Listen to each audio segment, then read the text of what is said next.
Galaxy Vaghela doctor કે R Shroff foundation વતી આપની સમક્ષ છું.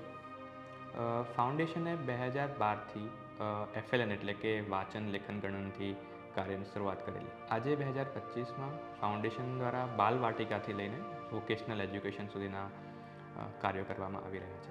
સંસ્થાપક શ્રી પ્રતુલભાઈ શ્રોફ તથા પ્રેસિડેન્ટ શ્રી ઉદયભાઈ દેસાઈના નેતૃત્વ અને પ્રેરણા હેઠળ જાન્યુઆરી 2025માં અકાઉન્ટન્સી વોકેશનલ પ્રોગ્રામની શરૂઆત કરવામાં આવેલી, જેનો ઉદ્દેશ્ય સાબરકાંઠા તેમજ ગુજરાતના ગ્રામીણ વિસ્તારમાં રહેલા યુવાનોને જોબ રેડીનેસ સ્કિલ દ્વારા રોજગારીની તક આપવાનો છે.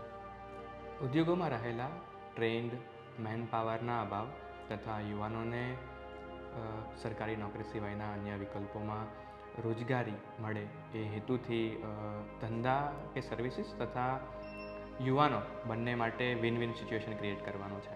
જાન્યુઆરી 2025થી શરૂ કરવામાં આવેલા અકાઉન્ટન્સી ટ્રેનિંગ પ્રોગ્રામમાં ધંધા કે સર્વિસીસને અનુરૂપ હોય તેવા કાર્યો માટે basic accounting, Tally, prime software, GST returns અને ઇન્કમટેક્સ જેવા વિષયો પર તાલીમ આપવામાં આવી.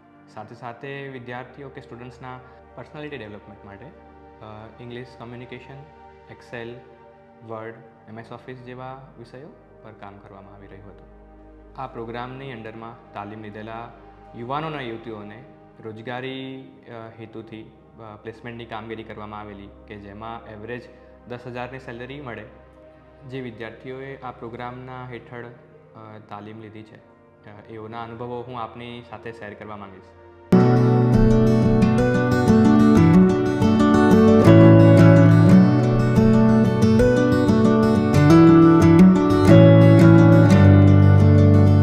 અકાઉન્ટિંગનો કોર્સ આર્ટ્સના સ્ટુડન્ટને પણ કરાવવામાં આવે છે. હું અહીંયા સેમિનારમાં આવી, પછી એન્ટર્સ એક્ઝામ આપી અને એમાં હું સિલેક્ટ થઈ.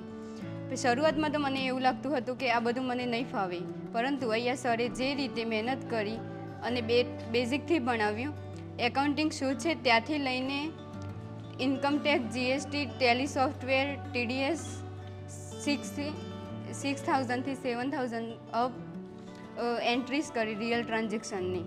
પછી મને આમાં ઇન્ટરેસ્ટ થવા લાગ્યો. મને એમ હતું કે આર્ટ્સ લેવલે મારું આટલું સારી રીતે પ્રોગ્રેસ કેમ? આ કોર્સ દ્વારા મને 2 થી 2.5 મહિનાની અંદર જ CR શેઠ દલાલ ફર્મમાં જોબ મળી. તેથી હું ખુશ છું.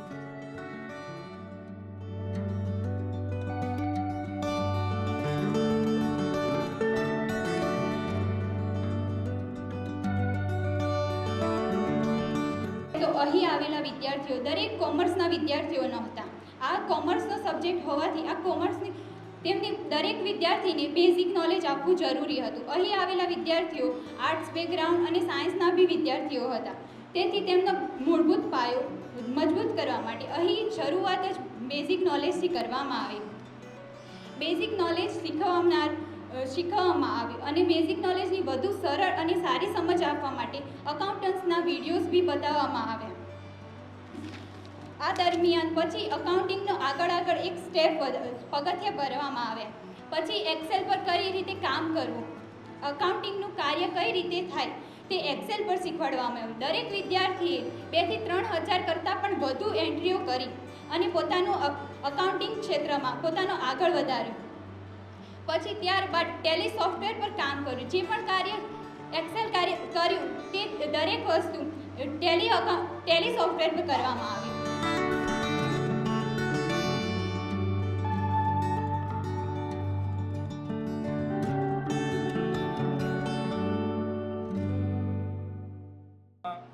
કઈ રીતે પગપર થવું એ મને કોઈ ખ્યાલ નહોતું.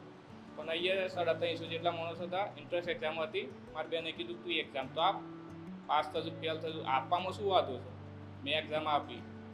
પછી અહીંયા સિલેક્શન થયું ને 2 મહિનાની તાલીમ આપી.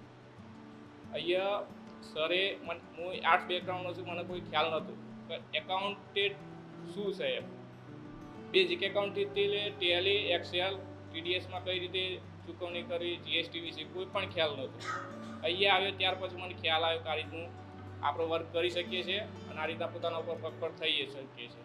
મેં જે ગવર્મેન્ટની તૈયારી કરી એ ખાલી આશાનું કિરણ જ છે. પણ એના ભરોસે બેસી રહું એ જરૂરી નહીં. કેમ કે મારા 4 વર્ષ બગડે એના 4 વર્ષ પહેલાં મેં આ રીતનો વિચાર કર્યો હોત તો અત્યારે કંઈક અલગ જગ્યાએ જોબ કરતો હોત.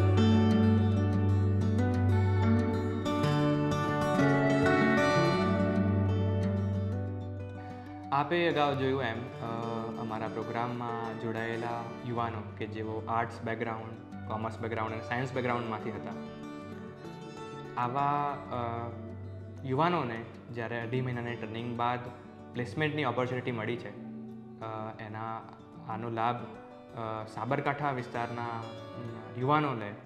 આ સાથે હું અપીલ કરું છું સાબરકાંઠા વિસ્તારમાં રહેલા ધંધાર્થીઓને કે આવા તૈયાર થયેલા યુવાનોને રોજગારીની તક આપે. આ સાથે અપીલ કરું છું અમદાવાદ અને ગુજરાતમાં રહેલા તમામ CA ફર્મ્સને કે અમારા દ્વારા તૈયાર કરવામાં આવેલા યુવાનો કે જે ડે 1 થી જોબ રેડીનેસ સ્કિલ્સ ધરાવે છે, એઓની સાથે રહીને પોતાનો વ્યવસાય અને ધંધાની પ્રગતિ કરાય.